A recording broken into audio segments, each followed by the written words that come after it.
Chers étudiantes et étudiants, nous voici maintenant à notre 6e leçon du module de mathématiques 2. Cette leçon porte le titre de coefficient de Fourier.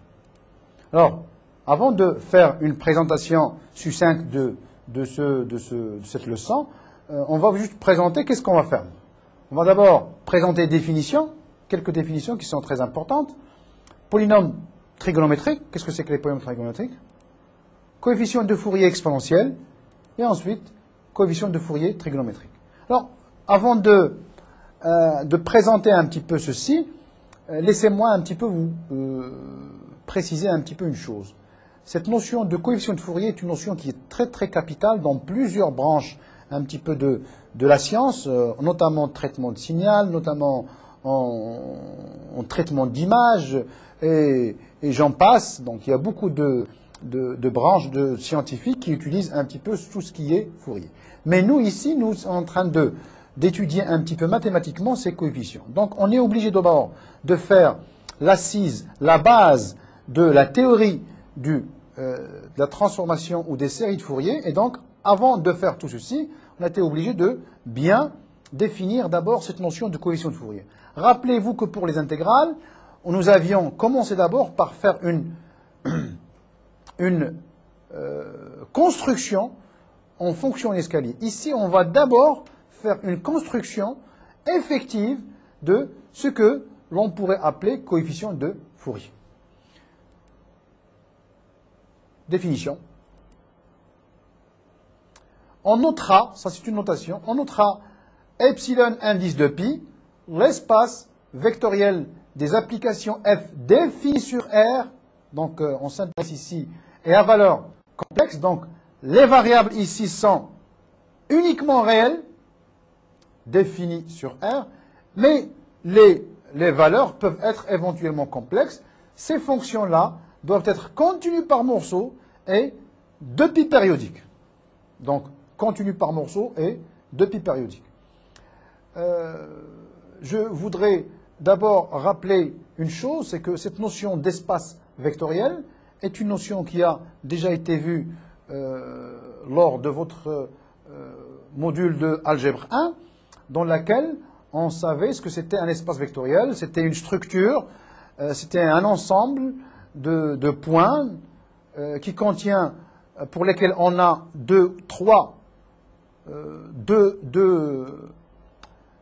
relations, c'est-à-dire une sommation, relation interne et aussi externe.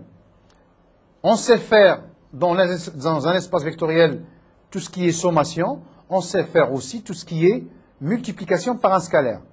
La relation ou l'opération du produit, ici, ne va pas être intéressante. Donc c'est pour ça qu'on précise ici, dès le départ, que nous travaillons sur un certain espace vectoriel pour signifier tout simplement que nous avons un certain nombre de propriétés très régulières sur la somme de fonctions continues par morceaux et de pi périodiques et la multiplication par un scalaire qui peut être réel ou complexe de fonctions continues et de pi périodiques. Alors, autre notion qui est très très importante et de base, ici, c'est la notion de produit scalaire. Notion qui a déjà été vue aussi lors de votre module, je crois, d'algèbre 1. Je prends deux éléments de epsilon de pi et je pose cette notation-là, ici, avec des brackets comme ça.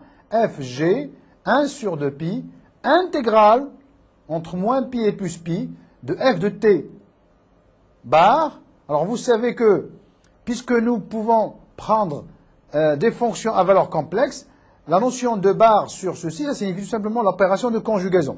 Juste pour rappeler, si vous avez un nombre complexe z égale a plus ib, son conjugué, c'est égal à a moins ib.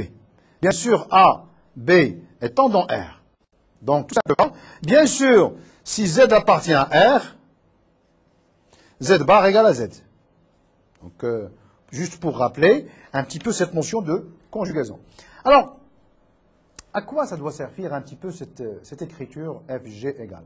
Alors, cette écriture voudrait dire que nous munissons notre espace vectoriel epsilon de pi d'une structure, je ne dirais pas hilbertienne, mais au moins pré-hilbertienne. On va voir d'abord quelques petites propriétés de ce que j'appelle ici structure pré-hilbertienne. Vous voyez, si vous prenez F1 plus F2, G, c'est égal. Vous voyez ici, vous remplacez ici F par la somme de F1 et de F2. Si vous remplacez par la somme de F1 et F2, qu'est-ce que vous allez obtenir? Vous allez obtenir F1 bar, je sais que le conjugué de la somme, c'est la somme des conjugués, plus F2 bar. Nous utilisons ensuite les propriétés de linéarité de l'intégrale. Donc, d'un côté, vous allez obtenir F1 bar t fois G de t, et de l'autre, vous allez obtenir F2t bar G de t. Et en utilisant les propriétés de linéarité de l'intégrale, vous obtenez est égal F1 G plus F2 G. Ça, c'est la première propriété. La deuxième propriété, si vous prenez un lambda complexe et vous faites ceci. Qu'est-ce que vous obtenez? Vous voyez ici, vous allez obtenir lambda f, donc vous aurez le lambda f ici. Quand vous prenez la conjugaison, donc vous sortirez le lambda bar, lambda ici, donc vous sortez lambda bar.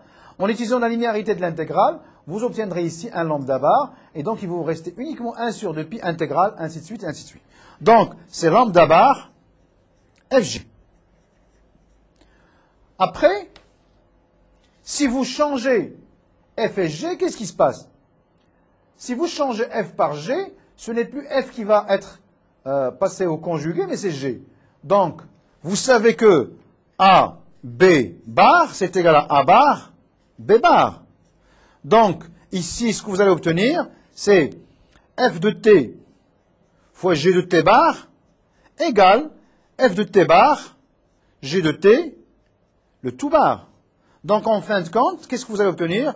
Si vous faites g et f, c'est égal à f, g, bar. Très important. C'est-à-dire, quand vous échangez f et g, vous passez au conjugué. Alors, cette opération-là s'appelle forme sesquilinéaire.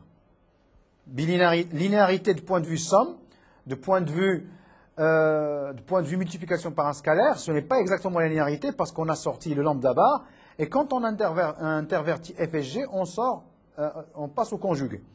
Alors, autre chose qui est très importante, si vous prenez ici f avec f elle-même, vous trouvez que c'est égal à 1 sur 2pi, intégrale de moins pi à plus pi, de quoi? De module de f au carré. Donc c'est quelque chose qui est toujours positif ou nul, ça on le sait. F étant une fonction continue par morceau, module de f carré étant aussi elle-même dans ce cas-là continue par morceau, elle va être positive. Je sais que l'intégrale d'une fonction positive va être toujours quelque chose de positif. Donc f est positif ou nul. Bon, la seule chose, je dirais, une petite chose qui va nous manquer, c'est si je écris ici f égale à 0. Ça équivaut que 1 sur 2pi, intégrale de moins pi à plus pi de module de f au carré égale à 0. Alors le 1 sur 2pi, c'est une constante. Donc vous aurez l'intégrale d'une fonction continue par morceau qui est positive, qui est nulle. Qu'est-ce que l'on déduit? On en déduit qu'en tout point de continuité, la fonction va être nulle. Donc, je ne peux pas dire ici que f égale à 0, mais je dirais ici que f égale à 0 en tout point de continuité. Bien sûr, si un point n'est pas, si en un point x la fonction n'est pas continue, ce que l'on aura tout simplement, c'est que f ne va pas être nul. Alors, c'est en fait ça qui est très très important. On a vu qu'on a beaucoup de propriétés, c'est la dernière qui risque de poser un petit problème. Et c'est pour ça qu'on définit une fonction qui s'appelle régularisée d'une fonction. Alors, c'est quoi la régularisée d'une fonction? Vous voyez, c'est, pourquoi j'écris ici? Vous voyez, j'écris f de t moins f de t plus pour dire la limite à gauche et la limite à droite. Pourquoi? Pour le cas où la fonction n'est pas continue. Donc, vous voyez, régularisée d'une application de e de pi, la régularisée f d'un élément f de e de pi est définie par, quel que soit t. Alors, bien sûr que cette fonction n'est pas nécessairement la même que f, donc on l'a noté ici avec un tilde. F tilde de t, c'est quoi? C'est la moyenne, vous voyez, entre la valeur, la limite à droite et la limite à gauche. Bien sûr, si f est continu, vous savez que la limite à droite et la limite à gauche sont égales, exactement f, et donc, en particulier, f tilde de t va être égal à f de t en tout point de continu de f. Je vais expliquer maintenant le but de ceci. Alors, quitte à travailler sur des fonctions continues, nous aurons maintenant, vous voyez, dans cette propriété-là, nous aurons quoi? Nous aurons que f est égal à 0, bien sûr, parce que je parlerai uniquement de continuité. Donc, cette opération de régularisation me permettra de transcender un petit peu cette implication. Donc, je dirais, ce que f égale à 0 et f continu entraîne, je dirais équivalent, f égale à 0. Alors, dans ce cas-là, cette notion de fg va être notée, ce qu'on appelle produit scalaire.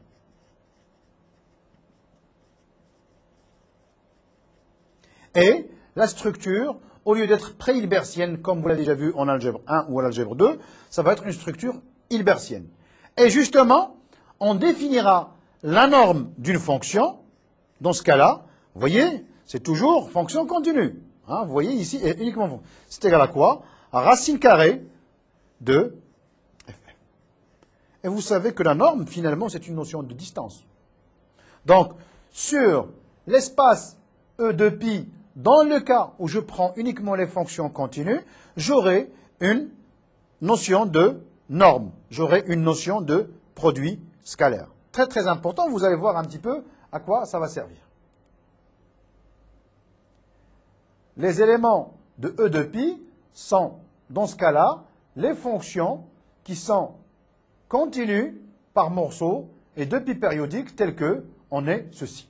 F de t coïncide avec 1 demi f de t moins plus f de t plus. C'est un petit peu, en fait, cette opération de régularité qui va être très importante. Maintenant, nous n'allons considérer que l'ensemble des fonctions continues pour l'instant. Alors, ici, vous voyez ici, c'est pour ces fonctions continues, nous allons obtenir un produit scalaire, une notion de norme. Alors, l'ensemble des fonctions continues sur R et qui sont 2 pi périodiques sont notées C2pi. Bien sûr, l'espace, l'ensemble de départ, c'est toujours R. Et étant périodique, la fonction va être définie sur R tout entier. Donc c'est très important, la fonction va être définie sur R tout entier. Et bien sûr, va être 2 pi périodique. Alors on sait que s'il est 2 pi périodique, il suffit de savoir ce qui se passe pour cette fonction sur un intervalle de longueur pi. Alors, petit rappel, pourquoi je prends moins pi plus pi au lieu de prendre 0 de pi? Effectivement, je sais que d'après la pratique de l'intégration que nous avions fait, l'intégrale d'une fonction de pi périodique sur moins pi et plus pi, c'est la même chose sur 0 de pi, je dirais pourquoi pas, entre 1a et 1a plus 2pi. Sauf que, ici je m'intéresserai à ça parce que peut-être j'aurai des propriétés de parité, j'aurai des propriétés d'imparité. Et donc, si on a des propriétés de parité et d'imparité, il est préférable de travailler sur cet intervalle-là. Maintenant, si la fonction est définie sur 0 de pi, on travaillera uniquement sur 0 de pi. Si maintenant la fonction est définie sur 1 plus 2pi, on travaillera. C'est-à-dire qu'on travaillera en fin de compte sur n'importe quel intervalle de longueur de pi, qu'il soit le plus adéquat à notre exercice ou à notre propriété qui doit. Donc, pour le début, pour le cours, nous considérons ici travailler sur moins pi plus pi. Ceci ne signifie pas qu'on n'a pas le droit de travailler sur 0 de pi. Au contraire, tout dépend de l'exercice. Parfois, il est mieux de travailler ici. Parfois, il est encore mieux de travailler sur AA plus 2pi. Polynôme trigonométrique. Donc, dans la notion de polynôme trigonométrique, il y a déjà trigonométrique et polynôme. Alors, définition, je prendrai la fonction, je noterai E indice P de t, c'est exponentielle IPT, et vous savez que ceci, l'exponentielle IPT, ça va être cosinus PT et sinus PT, plus I. Alors, on prend ceci pour n'importe quel entier relatif. C'est-à-dire que je peux avoir P égale à 2, 3, comme je peux avoir P égale à moins 2, moins 3. Mais vous voyez en fait que c'est très très intéressant, même si P est négatif, hein, la parité de cosinus et l'imparité du sinus permettra de se ramener toujours à des nombres qui sont positifs. Ça, on doit le... Bon, proposition, la famille EP, pour P dans Z, est une famille orthonormale. Donc, ça rentre toujours dans le cadre de cette notion de produit scalaire et de norme. Qu'est-ce que ça signifie qu'une famille est orthonormale? Premièrement, c'est que je prends P1 appartient à Z, P2 appartient à Z, P1 différent de P2, alors EP1 scalaire EP2 est égal à 0. Alors, petite remarque, les fonctions exponentielles IPT sont toutes continues.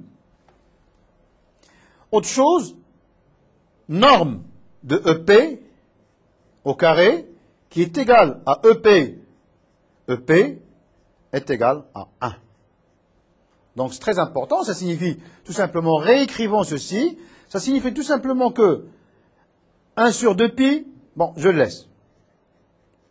Intégrale de moins pi à plus pi de exponentielle. Alors, la conjuguée de exponentielle IPT, vous savez que c'est exponentielle moins IPT. Alors, P1, T. Je multiplie par G de T qui est ici exponentielle I, P2, T.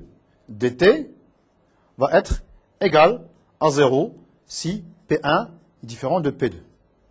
L'autre, si P1 égale P2, qu'est-ce qui va se passer? Ben, vous aurez en fin de compte, tout simplement, exponentielle moins IPT fois exponentielle plus IPT. Donc, vous allez obtenir quoi? Vous allez obtenir ici 1. L'intégrale de 1 sur moins pi plus pi, ça va être égal à 2pi. Vous voyez pourquoi on a fait 1 sur 2pi. Là, on voit un petit peu le secret, si on ose dire, pourquoi nous avons multiplié par 1, 2 sur 2pi. Donc, si vous voulez, intégrale de moins pi à plus pi d'exponentielle moins IPT fois exponentielle IPT dt, ici avec 1 sur 2pi, ça va être égal à 1 pour P appartenant à Z. Cette propriété de dire que deux éléments quelconques, ils ont un produit scalaire nul, s'appelle orthogonalité. Et puis cette propriété que chaque élément a une norme égale à 1 s'appelle normalité. Et donc, la famille est une famille orthonormale. On l'a démontré, c'est très très simple. Ceci est très très important dans le calcul de ce que l'on va faire après pour les coefficients de Fourier. Alors, qu'est-ce que c'est qu'un polynôme trigonométrique? Je prends toute combinaison linéaire finie. Alors j'insiste, finie. Alors, malgré ici qu'on va prendre P appartient à Z, on a l'impression qu'on prend une infinité, mais chaque fois qu'on prend combinaison linéaire finie, c'est-à-dire en dehors d'un sous-ensemble fini de Z, tous les lambdas vont être nuls. C'est-à-dire que on gardera parmi les P dans Z uniquement ceux pour lesquels lambda P est non nul, et comme ça on aura notion de combinaison linéaire finie. Qu'est-ce que c'est qu'un polynôme trigonométrique? Ça va être ceci. D'accord? Alors, réécrivons un petit peu cette histoire de polynôme trigonométrique. Comment peut-on écrire? Alors, supposons que P va, bon, pour plus de simplicité, je vais dire P compris entre moins petit m et plus petit m. Écrire sigma de moins petit m à plus petit m de lambda P EP se ramène à dire, je prends sigma de moins petit m à plus petit m de lambda P, c'est un coefficient, exponentielle I pt. Et vous voyez pourquoi on parle de notion de polynôme, vous allez voir, c'est sigma de moins m à plus m de lambda P, exponentielle IT, à la puissance P. Donc, c'est un petit peu un des polynômes, parce que un polynôme, il va s'écrire comment? Il va s'écrire A0 plus A1 x plus A2 x au carré plus A3 x, x au cube, ainsi de suite, ainsi de suite. Vous remarquez ici que j'ai encore des puissances négatives, mais vous savez que exponentielle moins IPT se ramène grosso modo à exponentielle IPT, mais par une simple opération de conjugaison. Donc ceci explique le terme polynôme. Parfois on a un petit peu une difficulté à voir la notion de polynôme, c'est tout simplement ceci, exponentielle IT à la puissance P. Alors, on note P le sous-espace de C2π, parce que C2π c'est quoi? C'est l'ensemble des fonctions continues et de π périodiques. Ici, on prend uniquement l'ensemble des polynômes. Et je sais que tout polynôme est continu. Le degré du polynôme va être la valeur maximale des modules de P qui sont présents pour lequel module de P, vous voyez, lambda P est différent de 0, comme on a précisé. Donc, pour tout entier naturel n, on note P indice n maintenant. Tout à l'heure, on avait parlé des polynômes. On ne parlait pas de leur degré. Ici, on va dire, je prends les polynômes trigonométriques de degré inférieur ou égal à n. Parce que le maximum, vous voyez ici, dans cette écriture, le maximum que j'ai ici, c'est grand n. Ici, j'aurai un polynôme de degré au maximum petit n.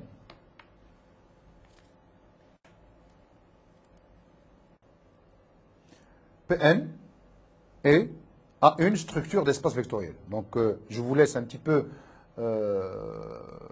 vous rappeler un petit peu de la notion d'espace vectoriel. Alors, pour montrer que c'est un espace vectoriel, il faut montrer que la somme de deux polynômes trigonométriques de degré inférieur ou égal à n est encore un polynôme de degré inférieur ou égal à 1. La multiplication par un scalaire d'un polynôme de degré inférieur ou égal à n et d'un scalaire, ça va être toujours un polynôme trigonométrique de degré inférieur ou égal à n. Maintenant, nous allons passer à ce que l'on appelle les coefficients de Fourier exponentiels. Qu'est-ce que c'est que les coefficients de Fourier exponentiels? Vous voyez, je définis, pour une fonction qui est dans E de π, pour un P quelconque de Z, donc ici dans le cas, attention, dans le cas de coefficient exponentiel, on prend un indice qui peut être antirelatif. C'est-à-dire, il peut être égal à 1, moins 1, 2, moins 2, et ainsi de suite. Qu'est-ce que c'est que CPF, qui est le coefficient de Fourier d'indice P de F? C'est le produit scalaire entre le Pm vecteur EP et F. Donc, si vous voulez, tout simplement, le coefficient de Fourier ici, CP, c'est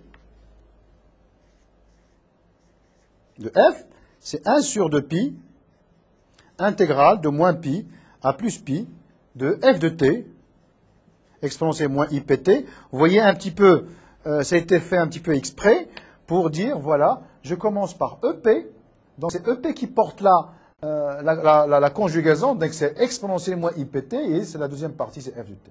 Alors CP de f est appelé coefficient de Fourier d'indice P de... Alors, polynôme de Fourier d'une application, je prends f, un élément de EP, pour tout entier naturel n, on va poser, donc c'est très important, ayant défini les coefficients complexes d'une fonction, à f, j'associe un polynôme Pn, qui est donné par sigma de moins n à plus n, de quoi? De C indice P de f, EP. Alors, essayons un petit peu de réfléchir. Nous avions déjà vu l'approximation d'une fonction par un polynôme. Bon, par exemple, c'était les développements limités en quelque sorte. C'était aussi une des je dirais, approximations uniformes classiques. Toute fonction continue peut être approximée par une suite de fonctions en escalier ou par une suite de polynômes ou encore mieux par une suite de fonctions affines. Convergence étant uniforme. Qu'est-ce que je suis en train de faire? Je suis en train de faire ici la même chose, sauf que, au lieu de travailler avec des polynômes, je vais travailler avec des polynômes trigonométriques. Donc, une approximation, et on verra ça après, une approximation à l'ordre n par un polynôme trigonométrique, ça va être cette écriture-là. Donc, à f, j'associe un polynôme d'indice n, où les coefficients de ce polynôme sont exactement les CPF. Donc, comme vous le voyez ici, on posera donc ce Pn ou ce Sn de f, c'est somme de moins n à n de CPF, donc c'est égal à CPF exponentielle IPT. Alors, encore une petite, juste pour voir, vous voyez que c'est comme si, donc je vais écrire ici f, je ne vais pas pour l'instant écrire ni égalité, ni équivalence, ni approximation, je lui associe quoi? Si je réécris sigma d moins n à plus n de CPF exponentielle IPT. Mais vous savez qu'exponentielle IPT, c'est quoi? C'est cosinus PT plus I sinus PT. Donc j'aurai sigma de moins n à plus n de, j'écris pour l'instant, je laisse CPT de f, cosinus pt plus i sinus pt. Bien sûr, ce qu'on peut faire maintenant en utilisant la parité, l'imparité de cosinus et de sinus, dire moins n, je vais l'associer avec n. Moins n moins 1, je l'associe avec l'autre, et ainsi de suite, et ainsi de suite.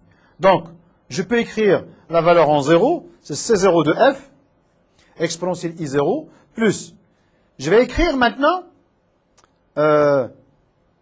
si vous voyez un petit peu, de 1 à n, de quoi?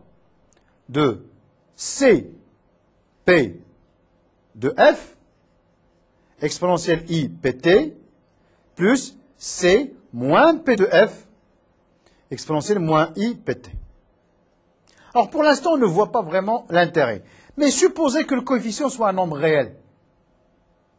Donc, cette quantité, on va le sortir. Et qu'est-ce qu'il va me donner? Ça va me donner uniquement une écriture en cosinus et en sinus, ou uniquement en cosinus, ou uniquement en sinus. Donc, qu'est-ce que cela signifie? Cela signifie tout simplement que une fonction continue étant donnée, je vais commencer à voir, donc je ne me permets pas pour l'instant de dire approcher ou approximer, mais je vais voir que se passe-t-il si, à partir de cette fonction f, je définis une certaine fonction où il n'y a que des cosinus et des sinus. Évidemment, cette fonction en cosinus et sinus se ramène à une notion déjà vue de polynôme trigonométrique. Alors, Sn va être appelé tout simplement, vous voyez, polynôme trigonométrique. C'est un polynôme qui est degré inférieur ici à n, et on l'appelle polynôme de Fourier d'indice n. Maintenant, nous allons passer à ce que l'on appelle coefficient de Fourier trigonométrique. Tout à l'heure, c'était exponentiel. Alors, le mot trigonométrique, c'est ni plus ni moins que parler de cosinus x et de sinus x. Alors, je vais rappeler, ici, j'avais déjà commencé à faire CP, C moins P. Donc, en fait, si vous remarquez ici, qu'est-ce qui va se passer? Ce qui va se passer, c'est que dans l'exponentielle IPT, comme dans l'exponentielle moins IPT, vous aurez toujours cosinus. Donc, vous aurez cosinus PT, CP de F, plus C moins P de F. Et bien sûr, plus, ici, vous aurez I sinus PT, CP de F, moins, parce que dans le cas là, c'est la conjuguée, j'aurai C moins P. Par hasard, nous allons écrire, tout simplement, vous voyez, AN de F égale à Cn de F plus C moins N de F. Donc, vous voyez, AN de F, ça va être égal à Cn de F plus C moins N de F. C'est quoi Cn de F? Donc, ça va être 1 sur 2 pi, c'est très important, intégrale de moins pi à plus pi. J'ai écrit Cn de F, donc c'est f de t, exponentielle moins i nt. Pour c moins n, c'est plus f de t, exponentielle, le conjugué d'exponentielle moins int, ça va être exponentielle int de t. Et donc, ça va nous donner 1 sur 2 pi, intégrale de moins pi à plus pi, de ici, vous voyez, ça va être 2 fois cosinus. Donc, si vous voulez, pour mieux faire ceci, f de t, cosinus nt dt. Donc, an de f, c'est égal à 1 sur pi, intégrale de moins pi à plus pi de f de t, cosinus nt dt. En écriture, en produit scalaire, ça va être 2 fois, c'est ce qu'on vient de voir, e moins int et eint, c'est 2 fois cosinus nt. Donc, c'est le produit scalaire entre la fonction 2 fois cosinus nt avec la fonction f de t. Mais en fait, ce que l'on doit vraiment retenir, c'est cette formule-là. C'est que f de t cosinus nt, donc réécrivons-le pour mieux voir, an de f égale à 1 sur pi, intégrale de moins pi à plus pi de f de t cosinus nt dt. Ensuite, Bn, ça va être I, comme on a dit tout à l'heure, Cn de f moins C moins n de f, Donc ça va être E, cette fonction-là, si vous voulez, ça c'est 2 sinus nt. Autrement dit, on va trouver que Bn de f est égal aussi 1 sur pi. Alors faites très attention, c'est par expérience un petit peu les étudiants, à un certain moment, tout se mêle, ils ne savent plus un petit peu est-ce que c'est 1 sur 2pi ou 1 sur pi. Voilà. Pour les coefficients complexes, je fais 1 sur 2pi. Pour les coefficients, je dirais, trigonométriques, je ferai 1 sur pi. Donc, pourquoi? Parce que ça se démontre, puisqu'il y a une multiplication par 2. Pardon, moins pi plus pi, ça va être f de t, sinus nt dt. Et dans ce cas-là, quel est le polynôme trigonométrique associé? Le polynôme trigonométrique associé, donc, ça va être ceci. C'est tout simplement, je prendrai, va être de la forme, pardon.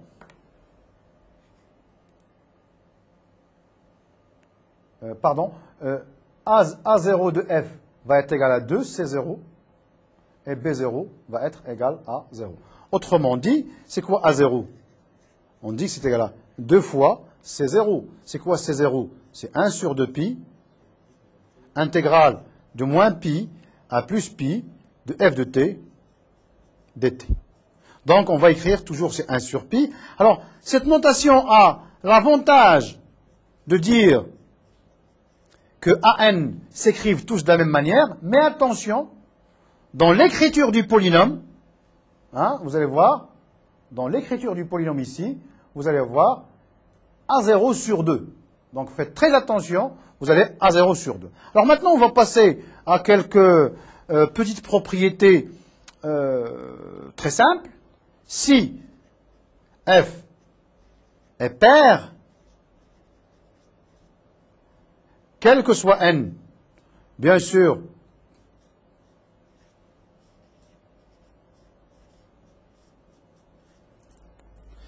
les coefficients, alors attention, ici je parle trigonométrique, Bn de f sont tous nuls dans le cas d'une fonction paire, et si f est impair, quel que soit n supérieur ou égal à 0, AN de f égale à 0. Alors, ça nous rappelle un petit peu ce qu'on en avait fait pour les séries entières. Dans le cas d'une fonction paire, on ne garde que les termes impairs. Dans le cas d'une fonction impaire, on ne garde que les termes impairs. Donc ici, dans le cas d'une fonction paire, je ne garde que les AN, qui correspondent aux cosinus. Mais les cosinus, si vous voulez, c'est pair. Dans le cas d'une fonction impaire, nous ne gardons que les BN. Alors, c'est les sinus. Donc, alors, on va donner quelques petits exemples de fonctions. Je vais prendre une fonction de ce type-là. Donc, je sais que je peux faire un générateur de signaux qui permet de dire sur 0pi, j'ai, par exemple, cette fonction-là, allez. Ici, c'est une quantité, je ne sais pas, je peux dire ici 1, et qui est paire. Donc, sur 0pi, f de t égale à 1, paire, alors trouver, et bien sûr, et 2pi périodique.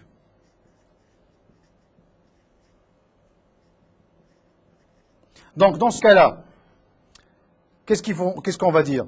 Nous avons choisi cette fonction paire, donc vous voyez, c'est à peu près, elle a comme ceci, donc vous voyez, c'est ce qu'on appelle un signal en escalier. Et 2pi périodique, dans ce cas-là, ça va être quoi? Et les paires, donc les Bn sont tous nuls, quel que soit n supérieur ou égal à 0. Vous remarquez que nous travaillons ici avec des coefficients trigonométriques, donc on s'intéresse uniquement au nombre entier, non plus au nombre entier relatif. An va être égal à quoi? Donc je vais écrire la définition, c'est 1 sur pi, je me rappelle, intégrale de moins pi à plus pi de f de t cosinus nt. Mais f est pair, le cosinus est pair. Donc qu'est-ce que cela veut dire? Cela veut dire que l'intégrale entre moins pi et plus pi, ça va être égal à 2 fois l'intégrale entre 0 et pi. Vous voyez ici, donc, je multiplie par 2. D'accord? 2, bien sûr, f de t cosinus nt. Donc ça va me donner 2 sur pi, intégrale de 0 jusqu'à pi 2. Ici j'ai pris f de t égale à 1, cosinus nt dt. Alors, il faudrait quand même, vous voyez, un petit peu faire attention pourquoi on s'intéresse à isoler A0 tout seul et ceci. Donc, ici, je vais dire pour n supérieur ou égal à 1. Et on fera le calcul pour A0 tout seul. Et dans ce cas-là, qu'est-ce que ça va nous donner? Ça va nous donner la primitive du cosinus, c'est le sinus avec 1 sur n. Donc, j'aurai 2 sur n pi. Je prendrai donc sinus nt compris entre 0 et pi. D'accord? Donc, vous voyez un petit peu, on obtiendra ceci. Alors, bien sûr, on pourrait aussi calculer A0, et on obtiendra donc les coefficients de Fourier trigonométriques pour cette fonction. Alors, autre fonction qui est assez intéressante, qui fait appel un petit peu à ce qu'on fait de l'intégration, c'est prendre cette fonction-là, et dire, je prends toujours ici c'est pi, je vais prendre la fonction f de x égale à x. Hein, donc, vous voyez, étant, mais dans ce cas-là, je choisis une fonction qui est, vous voyez, je choisis une fonction qui ici a impair. Vous voyez ici donc que, quel que soit x appartenant à 0 pi, f de x égale à x, fonction impair, vous voyez, symétrie par rapport au centre O, et 2 pi périodique. Alors, je vais juste voir un petit peu comment elle va être, cette fonction-là. Pour les autres, elle va être ceci, vous voyez. Et puis encore, de la même manière. Donc, vous voyez, c'est des morceaux ici. Alors, dans ce cas-là, je sais que les AN vont être tous nuls. Quel que soit n supérieur ou égal à 0, ici. Hein. Et les Bn. Alors, bien sûr, pour les Bn, B0 égale déjà à 0. Ça, on le sait déjà. Automatiquement, Bn va être égal à 1 sur 2pi. Intégrale entre moins pi et plus pi. Mais intégrale entre moins pi et plus pi, de quoi? De f de t qui est impair. F de t est impair et sinus aussi est impair. Le produit de fonction impair est une fonction paire. Donc, 2 fois intégrale entre 0 et pi de quoi? De la fonction ici qui est t, sinus nt dt. Donc, on obtient ici 1 sur pi, intégrale entre 0 et pi de t sinus t dt. Alors, comment faire ceci? Hein? On fait ceci grâce à une intégration par partie. En faisant une intégration par partie, on trouvera les Bn. Alors, bien sûr, une fois qu'on a trouvé les Bn, on va trouver le polynôme trigonométrique d'indice n. Il va dépendre ici uniquement des sinus. Pour l'autre fonction, il va dépendre uniquement des cosinus. Mais bon, on peut prendre d'autres fonctions. Par exemple, une fonction qui soit ni paire ni impaire. En prenant une fonction qui soit ni paire ni impaire, bon, on aura, dans ce cas-là, uniquement des AN. Enfin, on aura des AN et des BN. Donc, il y aura aussi bien dans notre polynôme trigonométrique d'indice n, on aura toujours aussi bien des cosinus nt que des sinus nt. C'est-à-dire, c'est pour les fonctions paires que nous garderons uniquement les cosinus. C'est pour les fonctions impaires que nous garderons uniquement les sinus. Ainsi se termine notre leçon sur coefficient de Fourier. Pour